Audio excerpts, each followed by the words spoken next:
Depuis, le Seigneur ne me lâche pas.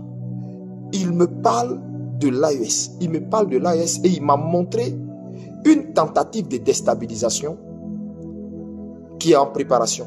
Le pouvoir qui est visé, lui qui se sont jurés de déstabiliser dans le mois de décembre qui arrive là, c'est IB. Mais je dis ici au président de l'AES, dans le mois de décembre, là, vous-même, vos renseignements généraux vont vous dire ça. Vous allez déjouer une tentative par rapport à IB. Le 26 novembre 2025, le prophète Ilipada, sous insistance du Saint-Esprit, fait des révélations sur ce qui se préparait contre l'AES en général, et en particulier contre le porte-parole de l'AES, le président Ibrahim Traoré du Burkina Faso. Le prophète annonçait un coup d'État qui allait échouer. Mais ce qui est encore plus frappant, il annonçait le rôle pertinent du service de renseignement de l'AES, qui allait permettre de faire avorter cette énième tentative de coup d'État. La prophétie va s'accomplir le 3 janvier 2026. Suivons ensemble. Dieu nous a suscité un prophète authentique. Ce qu'il annonce peut tarder, mais elle s'accomplit toujours. Mais je dis ici au président de l'AES, dans le mois de décembre, vous-même, vos renseignements généraux vont vous dire ça. Vous allez déjouer une tentative par rapport à IB. Le gouvernement burkinabé s'est exprimé mardi soir sur la dernière tentative de coup d'État déjouée du samedi 3 janvier. Le ministre de la Sécurité, Mahamadou Sana, a indiqué que cette tentative prévoyait l'assassinat du capitaine Ibrahim Traoré ainsi que de plusieurs personnalités militaires et civiles. Le 3 janvier 2026 à 23h, il était prévu une action de déstabilisation du pays. Cela allait se faire par une série d'assassinats ciblés des autorités civiles et militaires, en commençant par la neutralisation du camarade capitaine Ibrahim Traoré, chef de l'État, président du Faso, soit à bout portant, soit par une action pour miner son domicile. Le plan prévoyait également la neutralisation de la base de drones, une intervention militaire terrestre par des forces extérieures, ainsi que la mobilisation de civils pour soutenir l'opération. Le ministre Mahamadou Sana a salué le professionnalisme des services de renseignement burkinabé. C'est l'occasion pour moi de féliciter et de saluer le travail fort appréciable des services de renseignement. Grâce à leur professionnalisme, le Burkina Faso a déjoué pour la énième fois des tentatives de déstabilisation. Plusieurs personnes ont été arrêtées pour ce complot qui aurait été mené par l'ex-président de la transition Damiba, d'après le ministre de la Sécurité, avec des fonds provenant en partie de la Côte d'Ivoire. Et Dieu m'a dit, toutes les nations qui vont vous mettre les bâtons dans les roues, qui vont s'en prendre à vous, je le dis pour que vous compreniez, je le dis pour que vos populations comprennent et pour que ça les fortifie là-bas dans l'AES, pour que ça les fortifie. Toutes les nations qui vont vous mettre les bâtons dans les roues là, toutes les nations qui vont jouer à un double jeu avec vous, qui vont être, c'est-à-dire hypocrites avec vous, et qui vont se moquer de ce que vous vivez, de votre souffrance avec les terroristes là. Les mêmes terroristes vont frapper leur sol. C'est ce que le Seigneur m'a dit. Mais Dieu m'avait montré comment tout ça allait échouer.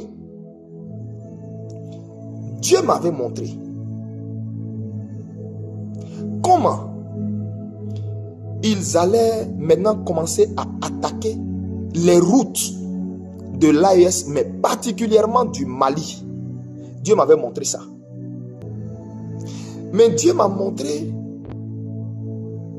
au fait la stratégie cachée derrière cette attaque sur les routes du Mali, là où c'est-à-dire pendant qu'ils attaquent votre carburant, en fait l'objectif visé c'est quoi? L'objectif visé c'est quoi? Parce qu'à vue d'œil, on a l'impression que c'est le Mali qui cherche à déstabiliser. C'est ce que ça présente, c'est ce que la carte présente. Mais à la vérité, c'est un plan dissuasif, en fait, dans lequel ils sont avec vous, l'AES. Vous savez en réalité qui est visé? c'est IB qui est visé. C'est le président IB, à cause de son interview où il a eu à parler d'un albinos noir. Donc, le président IB dérange tout le système Illuminati de ce monde actuellement. Au même titre que vous trois, les trois présidents de l'AES. Mais lui qui dérange encore plus, c'est IB. Parce que IB est le porte-voix de l'AES. Le président IB, son excellence IB, est comme la vitrine de l'AES. C'est lui que vous, dans l'AES, vous avez mis devant pour être comme le porte-voix. Et donc, le président IB incarne une nouvelle Afrique. Le président IB incarne un leadership africain téméraire, jeune, intellectuel, radical. Et donc c'est IB qui est visé. C'est pourquoi ils sont en train de créer une instabilité au Mali là-bas. Dans leur plan, il faudrait occuper les autres dirigeants, les autres hommes forts de l'AES, c'est-à-dire les deux grands de l'AES là, il faudrait les occuper. Et puis derrière ça maintenant, fragiliser le pouvoir d'IB. Voici en fait la raison des attaques que vous voyez concernant les citernes du Mali. C'est ce que le Seigneur m'a dit. Et il m'a dit de vous dire, fortifiez-vous parce qu'il est avec vous. Son onction est avec vous. Il ne vous abandonnera pas, il ne vous délaissera pas. Et le pouvoir d'IB ne tombera pas. Le pouvoir de son excellence Assimi ne tombera pas. Le pouvoir du président Tiani ne tombera pas. C'est ce que le Seigneur m'a dit de vous dire. Donc je m'adresse aux trois présidents de l'AES. Aucun coup d'État ne va vous renverser. Fortifiez-vous. Tous les déstabilisateurs qui sont dehors là, il n'y en a aucun qui va pouvoir vous renverser. C'est pas possible.